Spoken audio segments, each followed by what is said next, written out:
విశాఖ మేయర్పై అవిశ్వాస తీర్మానం నెగ్గింది. వాయిసీకి చెందిన గొలగాని వెంకటకుమారి మేయర్ పదవీ కోల్పోయారు.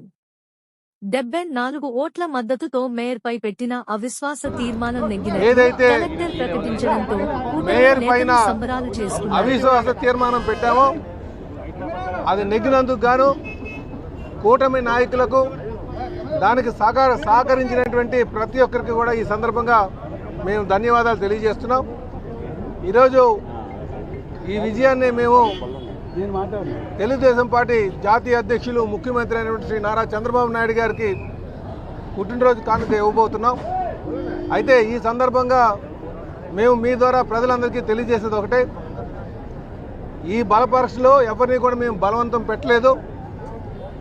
ఎటువంటి ప్రలోభాలు పెట్టకుండానే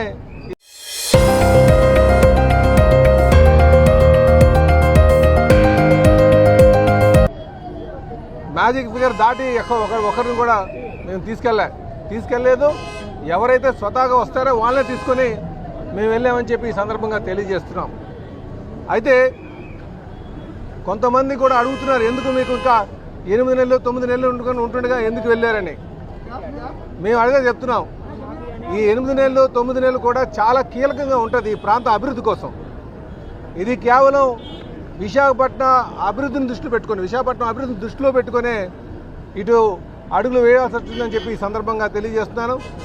ఇందులో ప్రతి ఒక్కరు కూడా ఇటు తెలుగుదేశం, జనసేన, బీజేపీ నాయకులు, శాసనసభ్యులు, ముఖ్యంగా మా వెలగపూడి గారు, మా భర్త గారు ఎంపీ గారు, అటు అనకాపల్లి ఎంపీ రమేష్ గారు, అలాగే మా పెందుర్తి శాసనసభ్యులు పంచకర్ల గారు, అలాగే వంశీ మా సౌత్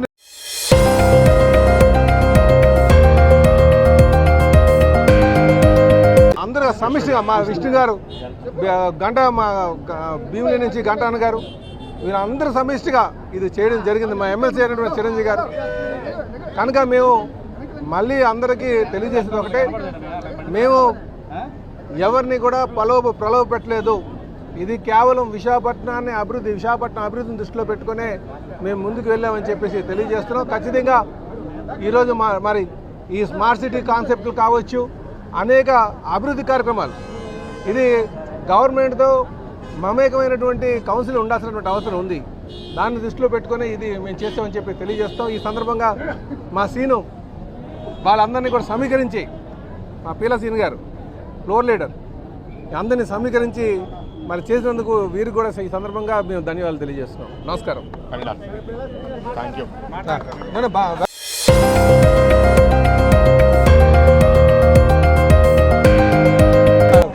మీరు అధ్యక్షులు మాట్లాడారు.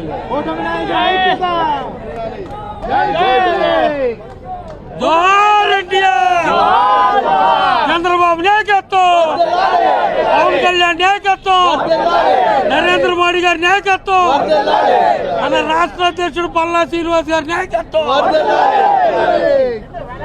మరి రాష్ట్ర ఇది అన్నదమ్ముల విజయం, పేదవారి విజయం.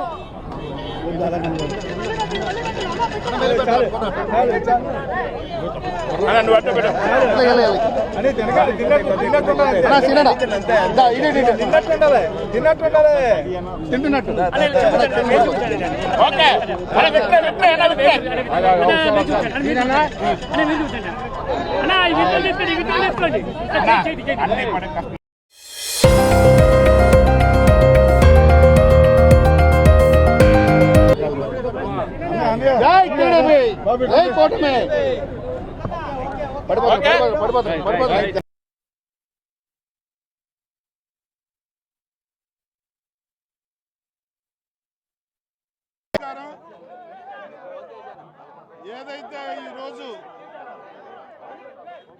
అరాచక పాలన, విధ్వంసకర పాలన, అవినీతి పాలనకు వ్యతిరేకంగా ఏదైతే రాష్ట్ర ప్రజలు కానీ, జిల్లా ప్రజలు కానీ, కార్పొరేటర్లు కానీ కోరుకున్నారో, ఈ అవినీతి అందమొందించాలి, ఈ అవినీతి పాలనకి చమరగీతం పాడాలి అని చెప్పి కార్పొరేటర్లందరూ కూడా మాకు మెజార్టీ లేకపోయినా మమ్మల్ని మోటివేట్ చేసి మీరు అవిశ్వాస తీర్మానం పెట్టండి. గడిచిన 4 సంవత్సరాల్లో జరిగిన అవినీతిని బయటికి తీయాలి. ఏదైతే ప్రజాధనం లూటీ అయిందో దాన్ని అంతా కూడా వెనక్కి తీసుకోవాలి. మీరు రాష్ట్రంలో పరిపాలన చేసే కాదు, ఈ జిల్లాలో జరిగిన అవినీతిని పెద్ద ఎత్తున మనం అరికట్టాలి అని చెప్పి కార్పొరేటర్లందరూ మమ్మల్ని మోటివేట్ చేసి పెట్టిన తీర్మానం. ఇది ప్రజా విజయం, కార్పొరేటర్ల విజయం. చాలామంది మాట్లాడుతూ ఉన్నారు మెజార్టీ లేకపోయినా పెట్టారు అని చెప్పి. మేము పెట్టలేదు. ఎవరైతే కార్పొరేటర్లు ఈ అవినీతి సహించక అక్కడ ఎమ్మెల్యేకు వచ్చి మాతో కలిశారో అదంతా లెక్క సరిపోయిన తర్వాత వాళ్ళకి మద్దతు ఇచ్చి ఈ కార్యక్రమం తీసుకోవడం జరిగింది. పెద్ద ఎత్తున విజయవంతం చేసిన ఎన్డీఏ కూటమిలో 14 మంది ఉన్న జనసేన మేము కానీ ఎక్స్ఎఫ్ఏ సభ్యులు 14-3-17 మందులతో ఒక పెద్ద సంఖ్యతో వారికి మద్దతు తెలియజేసి విజయం సాధించినందుకు మా అధ్యక్షుడు పవన్ కళ్యాణ్ గారికి మనస్ఫూర్తిగా అభినందనలు, కృతజ్ఞతలు తెలియజేస్తా ఉన్నాం. అలాగే మమ్మల్ని మోటివేట్ చేసి రోజువారీ మాతో మోటివేట్ చేసిన నాదెండ్ల మనోహర్ గారికి కూడా ధన్యవాదాలు తెలియజేస్తా ఉన్నాం. మరి మా అధ్యక్షుడు నగరాధ్యక్షుడు వంశీ కానీ మా సీనియర్ కార్పొరేటర్లు అందరూ కూడా పెద్ద ఎత్తున మాకు అండగా నిలబడి, అంటే ఎంత ఆనందం అంటే ఇది ఒక్క వ్యక్తి కూడా మిస్ అవ్వకుండా మా 17 ఓట్లు పట్టడం అనేది శుభసూచకం. భవిష్యత్తులో మీకు మంచి పరిపాలన ఈ నగరపాలక సంస్థ ద్వారా, ఈ జీవీఎంసీ ద్వారా ప్రజలను మన్ననలు పొందే పరిపాలన మీకు ఇస్తామని చెప్పి మనస్ఫూర్తిగా తెలియజేస్తూ ఇది ప్రజా విజయం. చంద్రబాబు నాయుడు గారికి, నరేంద్ర మోడీ గారికి, పవన్ కళ్యాణ్ గారికి కృతజ్ఞతలు తెలియజేస్తూ వారిచ్చే తోడ్పాటుతో, వారిచ్చే నిధులతో, మాకిచ్చే ఒక మద్దతుతో ఈ విశాఖ నగరాన్ని సుందర నగరంగా తీర్చిదిద్దుతామని చెప్పి తెలియజేస్తూ ఓటేసిన 74 మందికి పేరు పేరున ధన్యవాదాలు, కృతజ్ఞతలు తెలియజేస్తాం. నమస్కారం. అందరికీ నమస్కారం. ఈరోజు మహానగర విశాఖపట్నంలో మేయర్ పీఠం మీద అవిశ్వాస తీర్మానం నెగ్గినందుకు చాలా హ్యాపీగా ఉంది. ఈరోజు మద్దతు ప్రకటించినటువంటి కార్పొరేటర్లందరికీ మనస్ఫూర్తిగా ధన్యవాదాలు.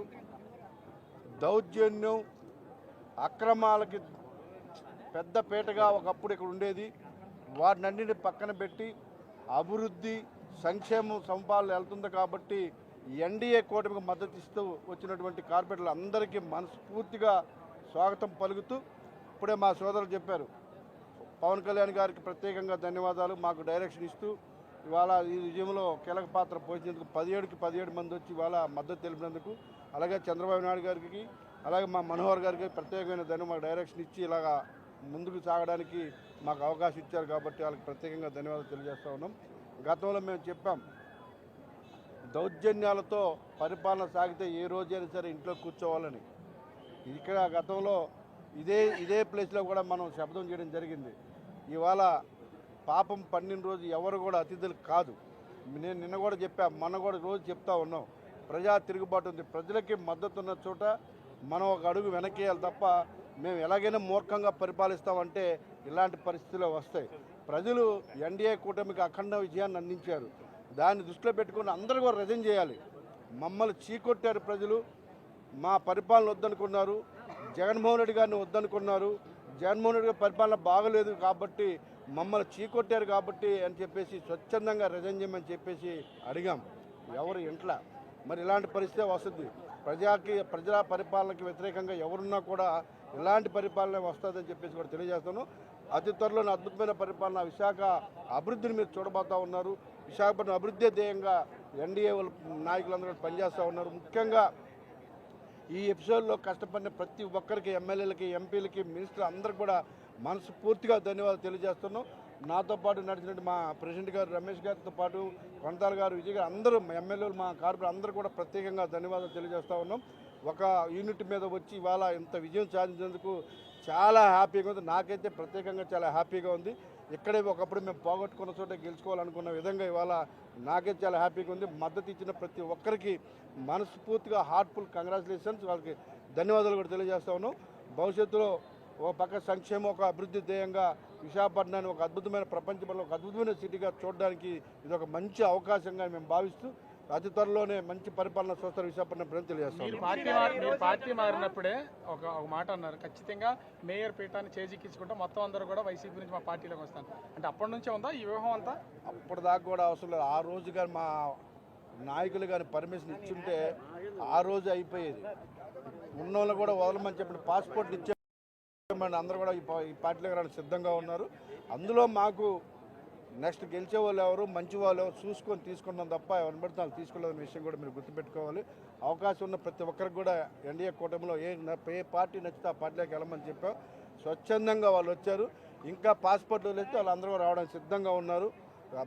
బలవంతంగా దాచుకొని ఉన్నారు కాబట్టి ఉన్నారు. పాపం వాళ్ళు భయభ్రాంతులు చేసి ఎక్కడో శ్రీలంకలో ఎక్కడ దాచి ఉన్నారు కాబట్టి వాళ్ళు అక్కడ ఉన్నారు. లేకపోతే మొత్తం ఇక్కడ ఉండేవాళ్ళు. ప్రలోభాలకు గురి చేస్తున్నారు, మీరే బెదిరిస్తున్నారని వైసీపీ వాళ్ళు ఎవరైనా ఎవరైనా బెదిరించినట్టుగా కానీ అసలు ఎన్డీఏ కూటమి నాయకులు ఎక్కడైనా అసలు మాట్లాడిన పరిస్థితి వాళ్ళు ప్రెస్ మీట్ కూడా పెట్టలేదు. మేము లాస్ట్కి మమ్మల్ని ప్రెస్ మీట్లు పెట్టి విమర్శించినా కూడా ఒక్క ప్రెస్ మీట్ కూడా మేము పెట్టలేదు అనే విషయాన్ని మీరు గుర్తుపెట్టుకోవాలి.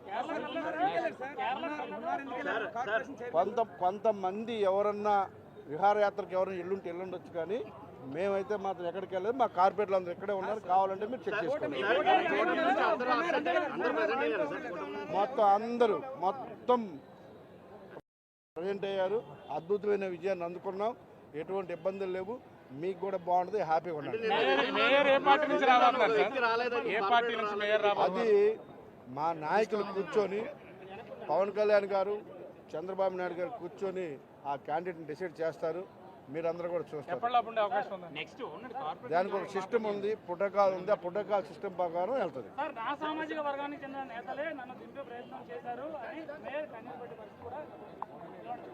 ఏ సామాజిక వర్గమైనా ఒకటే. ప్రజా పరిపాలన సాగాలనుకున్నప్పుడు మా వదిన గారికి నేను చాలా స్పష్టంగా చెప్పా. మీరు తెలుసుకోవాల్సిందంటే వదిన గారు మీరు డమ్మీ అయిపోయారు. నేను ఉన్నాను. 4 సంవత్సరాలు ఎమ్మెల్సీని ఏమీ కాకుండా వదిలేశాను. డమ్మీగా బతకలేక నువ్వు కూడా వద్దు రిజైన్ చేయమని చెప్పి అడిగి అప్పుడే. ఎందుకు ఆ డమ్మీ పరిపాలన? నీకు ఏం పవర్ ఉంది? నీకు ఎక్కడైనా కనీసం ఒక శంకుస్థానం చెప్తున్నారా? ఎందుకు వచ్చింది అని చెప్పేసి నేను కూడా రిక్వెస్ట్ చేశాను. మొన్న కూడా బతికితే పుల్లాగా బతకాలి, లేకపోతే అన్నీ వదిలి ఇంట్లో కూర్చోవాలి తప్ప పరిపాలన వీసీ ప్రసాద్ రెడ్డి చేస్తుంటే వీళ్ళు ఇంట్లో కూర్చొని పెట్టారు. పరిపాలన సాయిరెడ్డి గారు చేస్తూ ఉంటే రూమ్లో కూర్చున్నారు. ఎందుకు? డమ్మీగా బతకడం కంటే ఒకరోజు పులిగా బతికినా చాలని చెప్పి చెప్పడం జరిగింది. ఎవరు పిలవలేదు ఇక్కడ. వాళ్ళంతటా వాళ్ళు వచ్చి మద్దతు ఇవ్వడమే. పిలిచేది ఏముండదు. వస్తే స్వాగతిస్తూ ఎవరు వచ్చినా స్వాగతిస్తారు. అది ఇప్పుడే చెప్పాం. మా బాస్ నిర్ణయమే ఫైనల్. బాస్ ఏది చెప్తే చేస్తాం. బాస్ చెప్పిందే కన్ఫర్మ్. ఎవరు లేరు. అందరూ వచ్చారు.